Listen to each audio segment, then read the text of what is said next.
बघा पाठीमागच्या टायमाला आपण नॅचरल रिसोर्सेस मध्ये एअर, वॉटर, लँडचं नॅचरल रिसोर्सेस हा पॉइंट आणि एअर हा पॉइंट मध्ये बघा एअरचा बघितला होता, राहिलेला ऑब्झर्व अँड डिस्कस आता बघणार आहे आपण. बघा काय क्वेश्चन विचारलाय, व्हॉट इज दिस सिमिलॅरिटी, काय सारखेपणा विचारलं. सिमिलॅरिटी म्हणजे काय सारखेपणा.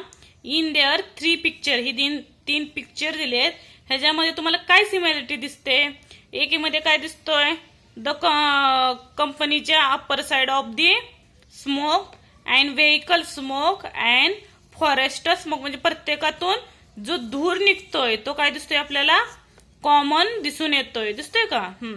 बघा स्मोक लिहू शकता इथं, धूर. नंतर बघा all the above picture show large scale emission of smoke, म्हणजे जास्त प्रमाणात काय दिसून येतं आपल्याला, smoke, large scale emission of smoke through different agency, जे म्हणजे प्रत्येकाचं माध्यम काय वेगवेगळं आहे. इथं काय कंपनी, व्हेकल, फॉरेस्ट, म्हणजे डिफरंट एजन्सी आहे पण प्रत्येकातून काय निघतोय, एकच निघतोय. काय निघतोय तर स्मोक निघून येत दिसतोय. This smoke directly mix with the atmosphere, हा काय करतोय, जो स्मोक निघतोय कंपनीमधून, व्हेकल मधून आणि फॉरेस्ट मधून, तो डायरेक्टली कशात मिक्स होतोय, तर जे काही आपलं वातावरण आहे ते डायरेक्टली ऍटमॉस्फिअर मध्ये तो मिक्स होतोय and disturbing their balance between the constituent of the air, म्हणजे जे एअर मध्ये जे महत्वाचे घटक आहेत, गाळणी, ती गाळणी काय केली जाते, ह्या धुरामुळे बिघडली जाते. हे बिघडलेल्या गाळणीलाच काय म्हणलं जातं, this is called as air pollution, हवा प्रदूषण म्हटलं जातं. बघा काय व्याख्या दिली आहे, this smoke directly mix with the atmosphere disturbing the balance between the constituents of air, this is called as air pollution. नंतर बघा harmful gases are given out through combustion of fuel in a vehicle, जो vehicle मध्ये दिसतंय ते म्हणजे ज्वलन होत आहे, बरोबर आहे का. अँड बिग इंडस्ट्रीज, म्हणजे ही जे इंडस्ट्रीजून काय निघतोय, स्मोक निघतोय. Also through incomplete combustion of fuel like wood and coal, म्हणजे ह्याच्यातून जो धूर निघणार आहे व्हेकल मधनं असेल, ॲज अ इंडस्ट्री मधनं असेल किंवा फॉरेस्ट मधनं असेल, तो काय आहे, इनकम्प्लीट आहे. Incomplete wood and coal, as result air pollution is increasing day by day. त्याच्यामुळे काय होतंय, दिवसेंदिवस, इन्क्रीजिंग म्हणजे काय, वाढणे, दिवसेंदिवस काय होत झालंय, एअर पोल्युशन हे वाढत चाललंय. ह्याच्यामुळे कशामुळे, तर एअर पोल्युशन मध्ये काय, व्हेकलचा जो फ्यूल निघतोय कंबशन होऊन, परत इंडस्ट्री मधून असेल इनकम्प्लीट कंबशन होतं, परत जे काय फॉरेस्ट बर्न होऊन वूड आणि कोल राहतं त्याच्यामधून काय इन्क्रीज होत चाललंय, day by day air pollution वाढत चालले. बघा नंतर harmful substances release to air through combustion of fuel, म्हणजे काय ते घातक घटक कुठले कुठले ते सांगितले एअर साठी. एअर मध्ये nitrogen dioxide, carbon dioxide, carbon monoxide, sulphur dioxide आणि सूट, हे ह्या भागातून डायरेक्ट कशात मिक्स होतात, एअर मध्ये. हे आपल्या शरीरासाठी काय आहेत, घातक आहेत म्हणून सांगितले हार्मफुल सबस्टन्सेस. नंतर ozone layer, the protective shell. बघा there is a layer of ozone, O3 gas is the lower part of stratosphere. पाठी म्हणजे तासाला सांगितलंय पार्ट मध्ये, पार्ट फर्स्ट मध्ये जो स्ट्रेटोस्फिअरचा भाग येतोय, ट्रोपोस्फिअर नंतर स्ट्रेटोस्फिअरचा भाग येतोय पृथ्वीवरती, त्या भागात काय आढळतोय तर ओझोनची लेअर आढळून येते. Ozone gas is not directly useful for the survival of living things, म्हणजे जो ओझोन लेअर आहे तो डायरेक्टली लिव्हिंग थिंग्सला म्हणजे जीवसृष्टीला यूज होत नाही. तर कशा प्रकारे होते बघा, yet a very important for living things of the layer of ozone at high altitude around the earth, म्हणजे तो पृथ्वीचा जो भाग आहे, ही पृथ्वी आहे, त्याच्यानंतर ट्रोपोस्फिअर येतो आणि नंतर जो स्ट्रेटोस्फिअर येतो, या स्ट्रेटोस्फिअर मध्ये ओझोन लेअर आढळून येते, म्हणजे O3 आढळून येते. आणि तो काय करतो, जी अर्थवर हार्मफुल किरणे येतात सूर्यापासून, दिले बघा पुढं, जी हार्मफुल किरणे येतात त्याचं ते प्रोटेक्शन पृथ्वीपासून करत असतं, पृथ्वीवर पडू देत नाही. बघा दिस अल्ट्राव्हायलेट रे म्हणजे ultraviolet ray coming from the sun, हा जर सन असेल, ह्या सन वरून जी अल्ट्राव्हायलेट किरणे पडतात पृथ्वीवरती, तेव्हा काय करतं ते very harmful for the living things. ते काय करतो, भरपूर प्रमाणात इजा करतं जीवसृष्टीला. The ozone gas absorb this rays, तेव्हा जो ओझोन लेअर आहे तो काय करतो, हो जे हार्मफुल रेज आहे तो काय करून घेतो, शोषून घेतो. आणि as a result life of the earth is protected, त्याच्यामुळे आपली पृथ्वी काय राहते, प्रोटेक्शन मध्ये राहते.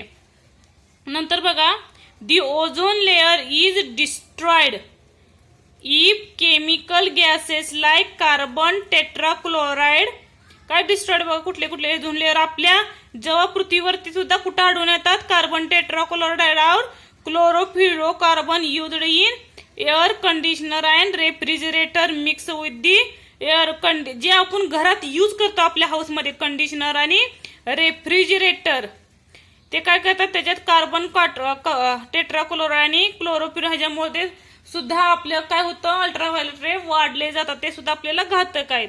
बघा, म्हणून the 16th of September is the celebrate as ozone protection day, म्हणून 16 सप्टेंबरला ओझोन संरक्षण दिवस बनवला जातोय all over world to make every hour of the important of ozone.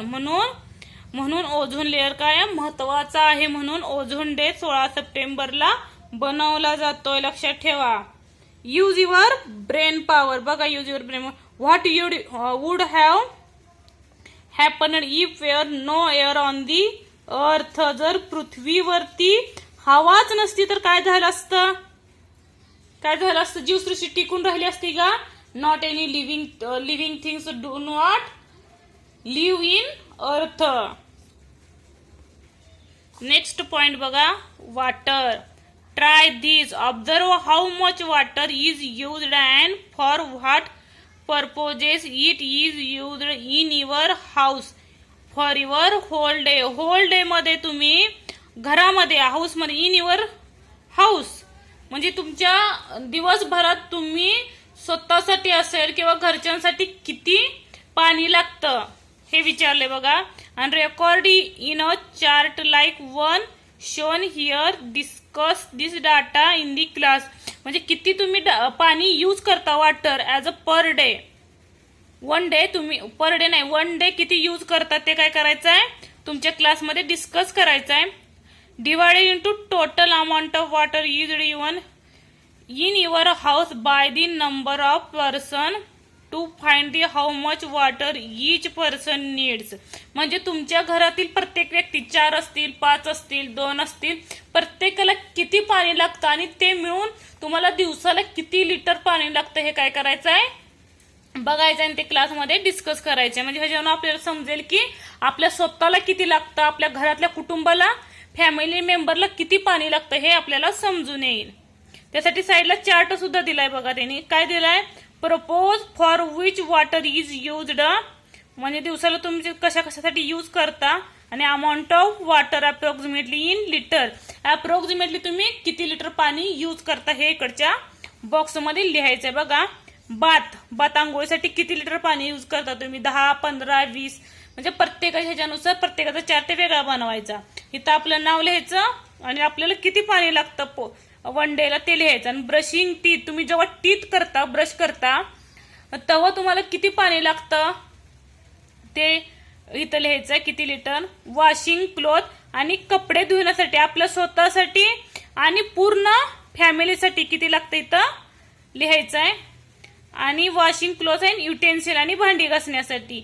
Mopping the floor, तुम्ही जे फरशी पुसता ते फरशी पुसण्यासाठी सुद्धा किती पाणी लागते ते इथं राईट करायचं आहे. ड्रिंकिंग, तुम्ही दिवसातून किती लिटर पाणी पिता, 2 असेल 3 असेल इथं लिहायचं. कुकिंग म्हणजे स्वयंपाकासाठी किती लागतं, स्वतःसाठी किती लागेल आणि घरासाठी किती लागेल हे इथं लिहायचं. आणि टोटल किती यूज करता ते इथं लिहून टाकायचं.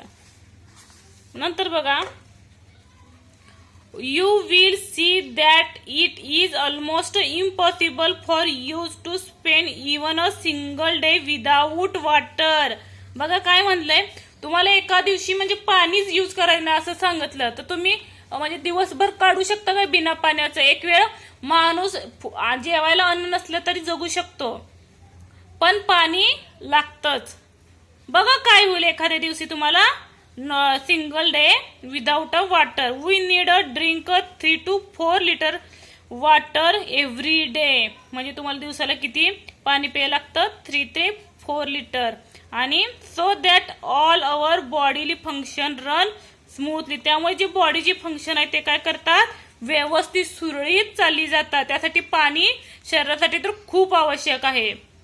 Other living things also require water, although amount of water they need may vary according to the size of their body. म्हणजे प्रत्येकाच्या बॉडीनुसार काय लागतं, म्हणजे कुठलेही ॲनिमल्स असतील, बॅफॅलो असेल, काव असेल, कॅट असेल, रॅट असेल, प्रत्येकाच्या बॉडीनुसार त्यांना काय लागतं?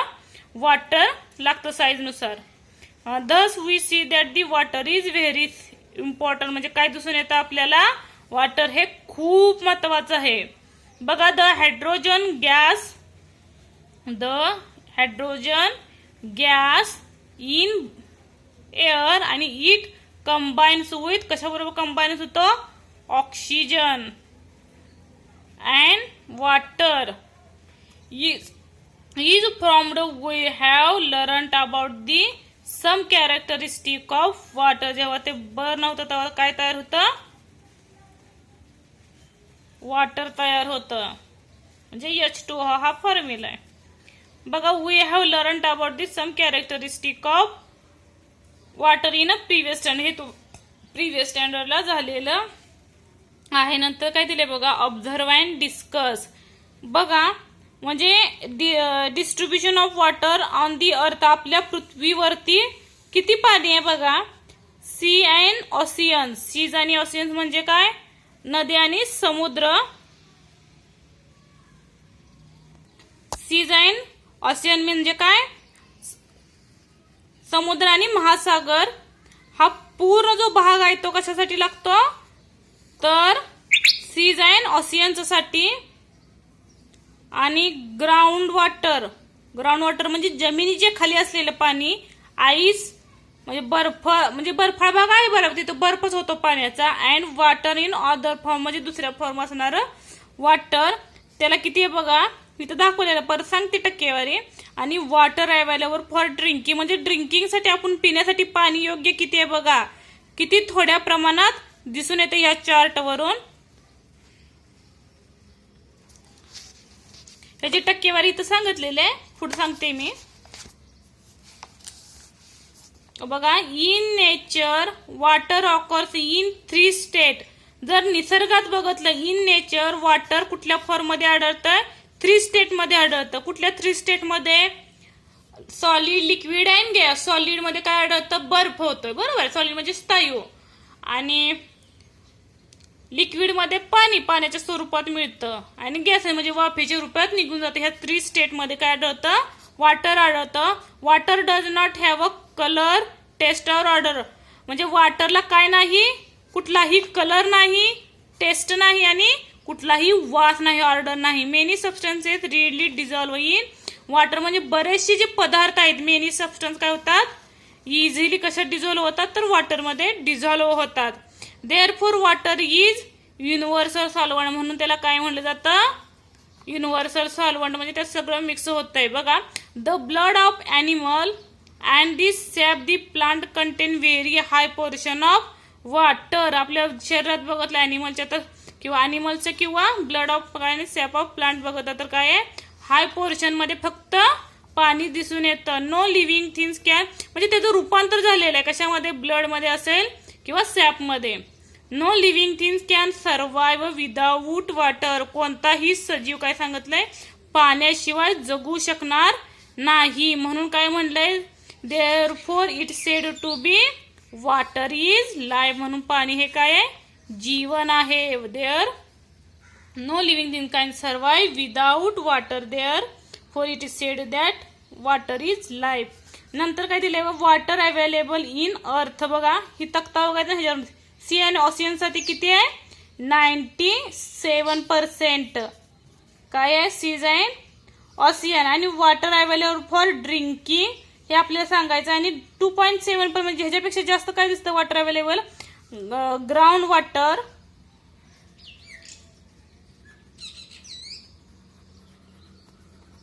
Ice and water in other form. किती आहे हे, 2.7%. आणि ड्रिंकिंगसाठी किती राहिलं मग, 0.3%. किती बघा, 0.3%. ह्याची बेरीज केली तर किती येईल, 100%. म्हणजे पृथ्वीवर एकूण 100% पाणी वॉटर आहे. काही सी आणि ओशियनचा भाग किती आहे, 97%. म्हणजे सर्वात जास्त भाग हा सीज अँड ओशियनचा आहे. राहिलेलं 2.7% ग्राउंड वॉटर असेल, आईस असेल आणि अदर फॉर्म मध्ये दिसून येते किती, 2.7%. आणि राहिलेला जो भाग आहे 0.3%, ओनली 0.3% आहे ड्रिंकिंग इन वॉटर. बघा नंतर काय सांगितलंय, we can not use all the water on the earth. म्हणजे पृथ्वीवर सर्वच पाणी आपण यूज करू शकतो का, नाही यूज करत, can not use, because C water is salty. कारण समुद्राचं किंवा महासागराचं पाणी बघतो ते कसं असतं, खारट असतं.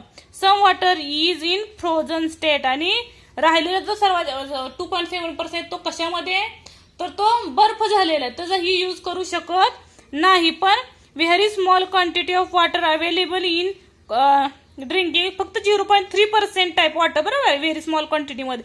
तरीही ते माणसाला काय पुरेसं आहे. Eight it enough all living thing, तेवढं पूर्ण सजीव सृष्टीसाठी काय आहे, प्रमाणात आहे. Find out it what always in water in seas and ocean useful even although it's salty. म्हणजे काय विचारलंय बघा, सी आणि ओशियनचं जे महासागर आणि काय ते समुद्राचं आणि महासागराचं पाणी साल्टी असून सुद्धा आपल्याला युजफुल कसं आहे, तर जेव्हा त्याची जेव्हा वाफ होते, वाफेचं रूपांतर वाफ होऊन ढगात जाते, ढग्यातून जेव्हा पाणी पडतं ते कसं पडतं, गोड पाणी पडतं. म्हणजे ड्रिंकिंगला युजफुल ते पाणी पडतं, म्हणून ते युजफुल आहे आपल्याला. नेक्स्ट बघा, observe and discuss for which purposes in water being used. म्हणजे वॉटर कशा कशासाठी यूज करू शकतो ते सांगू शकतो आपण, फॉर विच पर्पजेस. बघा नंतर, do other living things use like would. म्हणजे लिव्हिंग थिंग वॉटरचा कसा कसा यूज करतात इथं त्याच्यावरून सांगायचं आहे. कोणी, washing in clothes, washing in tractor, washing in use of in the industries of किंवा ॲग्रिकल्चर, यूज इन इंडस्ट्रीज, हे सांगू शकतो. बघा, we use water in a large quantity, we have learned in water on the earth is regulated through the cycle. म्हणजे cycle ही एक प्रकारची, म्हणजे पाऊस पडणे, पावसाचं रूपांतर वाफेत होणे, वाफ नंतर ते ढगात जाणे, ढगातून नंतर पाऊस पडणे, ही सायकल काय सतत अर्थवरती चालू आहे. The water vapour from the oceans is the main source of water. मी मगाशी सांगितलंय, ऑसियनचं जे महासागर आहे त्याचं वाफेत रूपांतर होतं आणि त्याचा परत म्हणजे यूज होतं पाऊस पडून. It gets converted into rain creating fresh water source of the earth. आता सांगायचं, त्याचं कन्व्हर्ट होऊन रेनच्या माध्यमातून काय आपल्याला फ्रेश वॉटर मिळून जातं. We get water from natural source. Water हे काय आहे, नॅचरल सोर्स आहे, such as streams, river, pound, spring and lakes. Man also dig well and borewell of the lifted ground water. म्हणजे एवढ्या नॅचरली सोर्स असून सुद्धा माणसानं काय केलंय, डिगवेल आणि बोरवेल ग्राउंड वॉटरच्या खाली बनवलंय. म्हणजे माणसाची हव्यासापायी. बघा, apart from this man is also constructed bunds, dams, also various size on river. त्याच्यामुळे कमतरता जाणून येते. बघा, due to uncontrolled use of water for and increasing population, industry and farming. म्हणजे वाढती लोकसंख्या असेल, इंडस्ट्री असेल आणि शेती असेल, युअर शॉर्टच सप्लाय, त्याच्यामुळे पाण्याची कमतरता भासू लागली आहे. आणि water scarcity has become serious problem. त्यामुळं वॉटर स्कॅलिटी म्हणजे काय, पाण्याची कमतरता हा काय झालाय सिरियस प्रॉब्लेम निर्माण झाला आहे. नेहमी लक्षात ठेवा बघा. Use water sparingly, block water it, let it percolate, store water where possible. जेवढं शक्य आहे तेवढं पाणी स्टोअर करा आणि रियूज हे महत्वाचं आहे बघा. जेवढं शक्य आहे तेवढं ते पाणी रियूज करण्याचा प्रयत्न करा. Water whenever possible. Remember stored water does not become स्टेल ॲट वन्स. एकदा यूज केलं पाणी लगेच फेकू नका. त्याचा अजून यूज कसा होईल हे तुम्ही विचार करून पाणी साठवण्याचा प्रयत्न करा.